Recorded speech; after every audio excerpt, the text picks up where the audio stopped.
बानी पीटीआई को मुश्किलात हैं तो आए बैठ कर बात करें। वज़ीर आज़म की कौमी असम्बली में तहरीक इंसाफ को मुज़ाकरात की दावत। कहा मुल्क की तरक्की खुशहाली के लिए साथ बैठना होगा, इसके सिवा कोई चारा नहीं।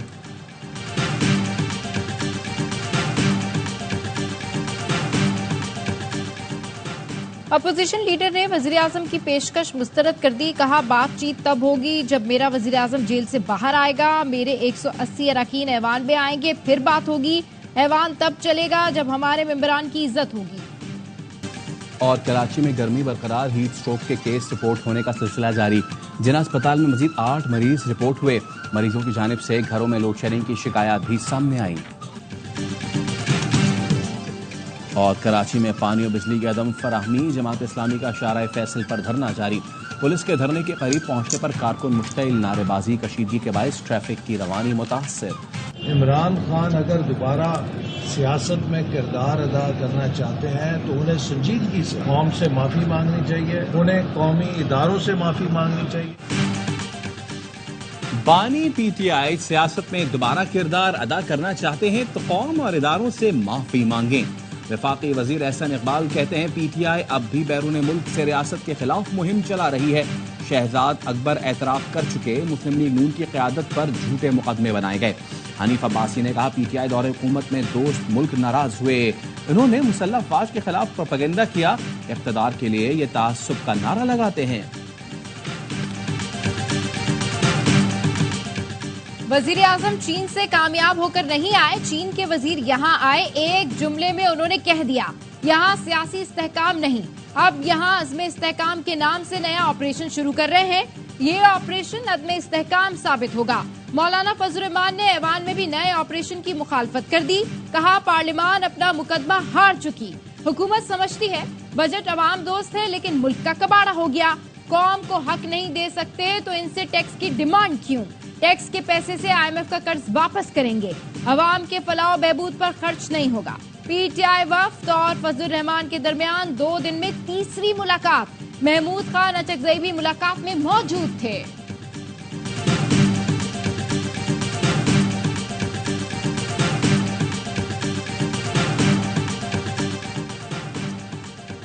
अमरीकी ऐवान नुमाइंदगान ने पाकिस्तान के आम इंतखाबात की तहकीकात का मुतालबा कर दिया।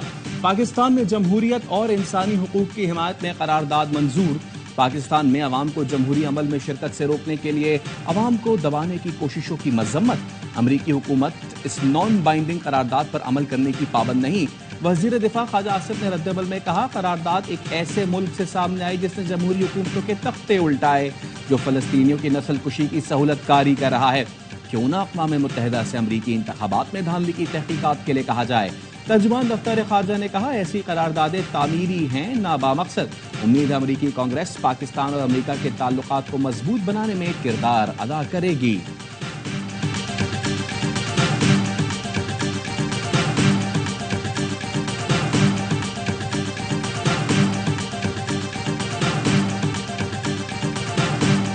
खुदा की कसम अगर उन्होंने कोई ऑपरेशन का सोचा तो हमारे लाशों पे ऑपरेशन करेगी। बिल्कुल तयशुदा है कि किसी फौजी ऑपरेशन की न हिमायत करेंगे, न सपोर्ट करेंगे, न मानेंगे, किसी सूरत में नहीं होगा। कबायली जिरगे ने ऑपरेशन अज़्म इस्तेहकाम की मुखालफत कर दी। पार्लियामान में बहस और कौम को आगाह करने का मुतालबा। पीटीआई रहनुमा असद कैसर ने कहा ऑपरेशन हमारी लाशों से गुजर कर होगा, किसी सूरत इजाजत नहीं देंगे। महमूद खान अचकज़ई ने कहा ऑपरेशन खैबर पख्तूनख्वा के वसाइल पर कब्जे के लिए है, ऐसा नहीं होने देंगे। बैरिस्टर साहब बोले वजीर आजम ने नामुनासिब बयान दिया, पार्लियामेंट लाया जाए। जिरगे में अज़्म इस्तेहकाम ऑपरेशन के खिलाफ करारदाद मंजूर। कबायलियों से किए गए वादे पूरे करने और पाक अफगान तिजारत में रुकावटें दूर करने का मुतालबा।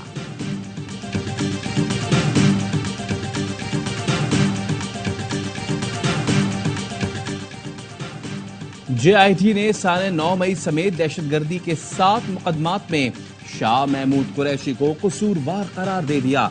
पुलिस के मुताबिक शाह महमूद कुरैशी सवालात का तसल्ली वक्त जवाब न दे सके। जलाओ घेराव पुरतशद्दुद वाक़यात में शाह महमूद का अमल दखल डिजिटल शवाहिद में भी साबित हुआ। चालान अदालत में जमा करा दिया गया। ATC लाहौर ने 9 मई के 8 मुकदमात में शाह महमूद के जुडिशल रिमांड में 14 दिनों की तौसीह कर दी। को ये रहा नहीं करेंगे। कोई बेवकूफ समझ रहा होगा कि भाई ये केस पे केस करेंगे। कब्र एक है, मुर्दे तीन है, रिलीफ इंशाल्लाह सुप्रीम कोर्ट से मिल सकता है। केस पर केस करेंगे, बानी पीटीआई को रिहा नहीं करेंगे। शेख रशीद का कहना है कोई बेवकूफ ही होगा जो समझे कि रिहाई मिलेगी, सुप्रीम कोर्ट से रिलीफ मिल सकता है। साबिक वजीर फवाद चौधरी का कहना है ग्रैंड डायलॉग की तरफ जाना होगा। पीटीआई की मौजूदा क़यादत के कद बहुत छोटे हैं, ये लोग नहीं चाहते कि कोई बड़े कद वाला शामिल हो। बोले बानी पीटीआई की फौज से राब्ता ना रखने की बात मानकर बड़ी गलती की। पार्टी से अलहदगी का ट्वीट मैंने नहीं किया था। इमरान इस्माइल, अली जैदी और मैं कोई भी आईपीपी में नहीं जाना चाहता था।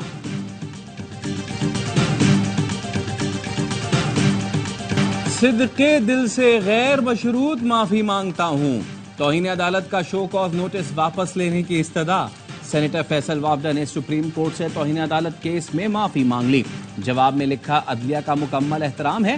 प्रेस कॉन्फ्रेंस का मकसद अदलिया की तौहीन नहीं था। खुद को सुप्रीम कोर्ट के रहमो करम पर छोड़ता हूँ। सुप्रीम कोर्ट को हमारी बात बुरी लगी, मैंने अनकंडीशनल माफी मांगी। आपके सामने दोबारा मैं सुप्रीम कोर्ट से अनकंडीशनल, अगर उनका वकार मजरू हुआ है, खुदा न खास्ता वो फील करते हैं आई नेवर मेंट दैट, मेरी कोई ऐसी कोई नियत ना चीज नहीं थी। हमने उनसे लिखकर भी अनकंडीशनल जो है वो अपोलोजाइज किया है। मैं आपके सामने जो है वो दोबारा अपोलोजाइज करता हूँ। सुप्रीम कोर्ट को हमारी बात बुरी लगी तो गैर मशरूत मुआफी मांगी। एमकेएम रहनुमा मुस्तफा कमाल का कहना है सुप्रीम कोर्ट से लिखकर भी माफी मांगी है, दोबारा भी माफी मांगता हूँ।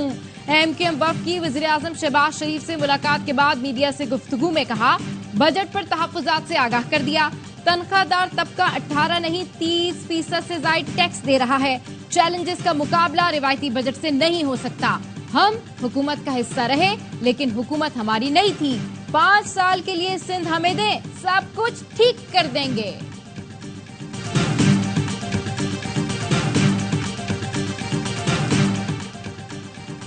IMF की एक और शर्त पर अमल दरामद।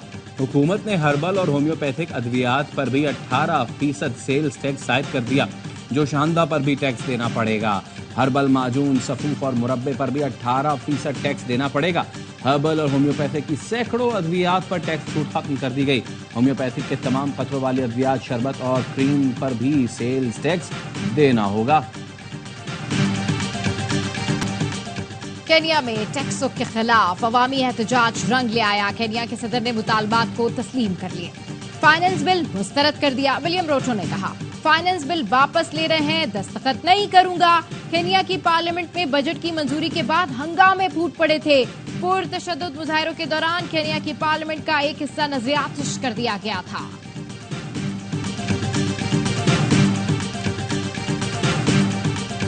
इस तनख्वाहदार तबके ने पिछले साल 375 अरब रुपए टैक्स जमा कराया और जागीरदार तबका जिसकी जमीन 50 एकड़ 100 एकड़ से ज्यादा है, उन सब ने मिलकर 4 से 5 अरब रुपए जमा कराया। तो जागीरदारों पे टैक्स लगाने के लिए तो IMF भी हल्के से ही बोल देता है बस। हुक्मरान कीनिया से सबक सीख लें। लोगों ने ज्यादा टैक्स पर पार्लियामान और गवर्नर हाउस को आग लगाई। अमीर जमात इस्लामी हाफिज नईमुर रहमान का इस्लामाबाद में बजट सेमिनार से खिताब। हुक्मरान तबका मरात नहीं छोड़ना चाहता। जागीरदारों से टैक्स क्यों वसूल नहीं किया जाता? ये तबका ज़राअत का दुश्मन है। पीपी और नून लीग वाले नूरा कुश्ती कर रहे हैं। इंटेलिजेंस और कानून नाफिज करने वाले इदारों की बड़ी कार्रवाई। कालअदम टीटीपी की दिफाई शुरा का सरबरा कमांडर नसरुल्लाह उर्फ मौलवी मंसूर और कमांडर इदरीस गिरफ्तार। कमांडर नसरुल्लाह ने बयान में कहा रॉ ने अफगान तालिबान की पुष्पनाही के साथ कालअदम BLA और TTP ख्वारिज का इल्हाक करवाया। मकसद CPAC और पाक चीन दोस्ती को सबूताश करना है। कालअदम TTP को तमाम पैसा रॉ से आता है। नूर वली की काबुल में भारतीय एजेंट से मुलाकातें हुई।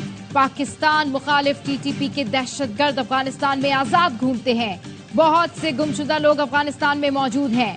वजीर दाखिला बलूचिस्तान कहते हैं दहशतगर्दों का इस्लाम से दूर दूर तक कोई ताल्लुक नहीं।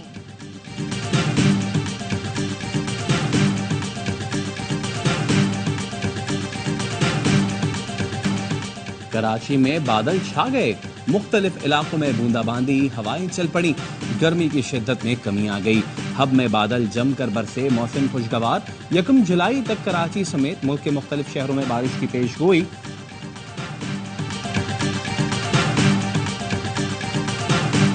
कयामत की गर्मी और हब्स, बगैर पानी और बिजली कराची वालों की हो गई बस। के इलेक्ट्रिक ने शहरियों की जिंदगी जहन्नुम बना दी। कराची वाले दुहाइयां देने पर मजबूर हो गए। शहर में जगह जगह एहतजाज। नुसरत भुट्टो कॉलोनी में टायर जलाकर सड़क बंद कर दी। नेशनल हाईवे पर एहतजाज से मलीर तक ट्रैफिक जैम। मुख्तलिफ इलाकों में कई दिनों से पानी की बंदिश। शहरी कहते हैं पानी आता भी है तो गटर का पानी मिला होता है। कराची वालों के लिए जेरे जमीन पानी की मुफ्त सहूलत भी खत्म। बिजली की तरह पानी के लिए भी मीटर लगेंगे। नोटिफिकेशन के मुताबिक शहरी हुकूमत जमीन से पानी निकाल ले, इस्तेमाल और फरोख्त को मॉनिटर करेगी। फैसले का इतलाक कमर्शियल इस्तेमाल के साथ साथ रिहायशी कॉम्प्लेक्स, अपार्टमेंट्स, फ्लैट्स और हाई राइज बिल्डिंग्स पर भी होगा। सिर्फ इनफरादी रिहायशी मकानात पर जेरे जमीन पानी का इस्तेमाल मुफ्त होगा। सनती इलाकों में पानी चोरी रोकने के लिए डिजिटल मीटर्स लगाने का अमल 1 अगस्त से शुरू होगा। सालाना 1 अरब रुपए आमदनी मुतवक्के।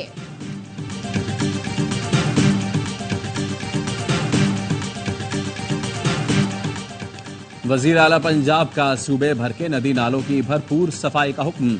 मरियम नवाज का पीडीएमए हेड ऑफिस का दौरा। कहा दुनिया भर में early flood warning system rise है, पाकिस्तान में क्यों पता नहीं चलता। जहां भी सैलाब का खतरा हो पेशगी इक़दाम किए जाएं। वजीर आला ने नाला वॉल्टन रोड की रीमॉडलिंग और अपग्रेडेशन प्रोजेक्ट का भी जायजा लिया। सितंबर तक वॉल्टन रोड का 3 रोया कैरेजवे ट्रैफिक के लिए खोलने की हिदायत कर दी।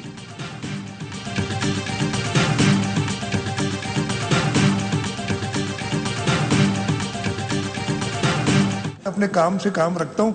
मेरा नहीं है कि इधर तस्वीर आ जाए, इधर भाग जाऊं, उधर दौड़ जाऊं। जिन लोगों के सामने हम अकाउंटेबल हैं वो सिंध के लोग हैं और ये सूबाई असेंबली जिसके सामने मैं अकाउंटेबल। काम की तशहीर के लिए भाग भाग कर तस्वीरें बनवाने का शौक नहीं। सिंध के अवाम को जवाब दे हूँ। वज़ीर आला सिंध मुराद अली शाह का असेंबली में इजहार ख्याल। कहा 72 घंटे से पहले सक्खर बैराज के गेट का काम मुकम्मल किया गया। 1970 से पीपल्स पार्टी सिंध की सबसे बड़ी जमात है। अगर कभी सिंध में पीपी की हुकूमत नहीं रही तो तीतर बटेर ने मिलकर निजाम खराब किया है।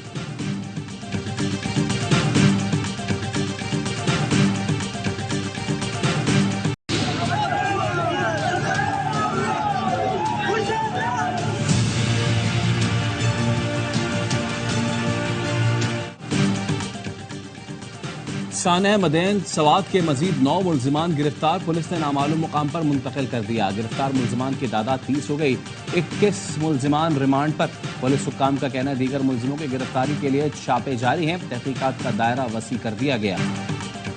इसराइली फौज की दहशतगर्दी स्कूलों को निशाने पर रख लिया। शुमाली गजा में एक और स्कूल तबाह। 8 फलस्तीनी शहीद हो गए। शाती कैंप में 7 अफराद लुकमा अजल बने। इसराइली फोर्सेस ने डॉक्टर्स विदाउट बॉर्डर्स के रजाकारों को भी ना बख्शा। गाड़ियों पर बमबारी से डॉक्टर्स समेत 5 अफराद जाँ बहक। बैतुल्लाहिया में घर पर बमबारी में 4 फलस्तीनी जान से गए। 24 घंटे में मजीद 60 फलस्तीनी शहीद कर डाले। शदीद गर्मी में भूख और प्यास से 2-4 गजा वाले इमदाद के मुंतजिर। वर्ल्ड फूड प्रोग्राम का कहना है गजा में बढ़ते हुए कहत को रोकना इंतहाई मुश्किल है। जल्द अज जल्द इमदाद पहुंचाई जाए। वर्ल्ड कप के फाइनल में कौन जाएगा? पहला सेमीफाइनल सुबह 5:30 बजे होगा। जनूबी अफ्रीका तोड़ेगा रिवायत या अफगानिस्तान करेगा हैरान? दोनों में से जो जीता पहली बार फाइनल खेलेगा। दूसरा सेमीफाइनल भारत और दिफाई चैंपियन इंग्लैंड के दरमियान कल शाम 7:30 बजे होगा। भारत अब तक इवेंट में नाकाबिल शिकस्त। वर्ल्ड कप सेमीफाइनल की प्रेस कॉन्फ्रेंस इंटरव्यू में तब्दील। जनूबी अफ्रीका कोच की प्रेस कॉन्फ्रेंस में सिर्फ एक सहाफी मौजूद। कोच भी देखकर हैरान। असली एक सहाफी से सवाल लिए और जवाब देते रहे। वेस्ट इंडीज में एयर टिकट महंगे होने की वजह से ज्यादातर सहाफी टनराइड नहीं गाए। T20 वर्ल्ड कप का जोश। ARY न्यूज पर क्रिकेट का शो हर लम्हा पुरजोश। साथ रहे बासित अली और कामरान अकमल देंगे माहिराना तज्जिए। अदाकारा मुशाल खान आज बनेंगी हर लम्हा पुरजोश की मेहमान। खेलेंगी मासूमाना खेल। आदि और मुस्तफा चौधरी चुटकुलों से मुस्कुराहटें बिखेरेंगे।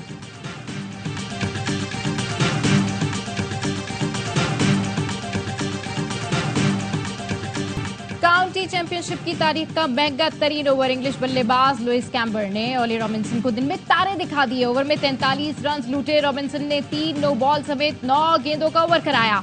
2 छक्के और 6 चौके खाए। यूरो कप में ऑस्ट्रिया की नॉकआउट मरहले में एंट्री, फेवरेट नेदरलैंड्स को 3-2 से अपसेट शिकस्त। फ्रांस और पोलैंड का मैच बराबर, पॉलिश टीम इवेंट से बाहर।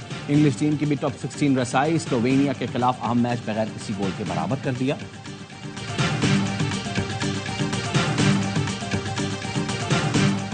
वॉशिंगटन में शदीद गर्मी, इब्राहिम लिंकन का मोमी मुजस्मा पिघल गया। साबिक अमरीकी सदर का मुजस्मा रवा साल फरवरी में एक स्कूल के बाहर नस्ब किया गया था। वॉशिंगटन में 8 साल बाद दर्जा हरारत 37 डिग्री से तजावुज कर गया।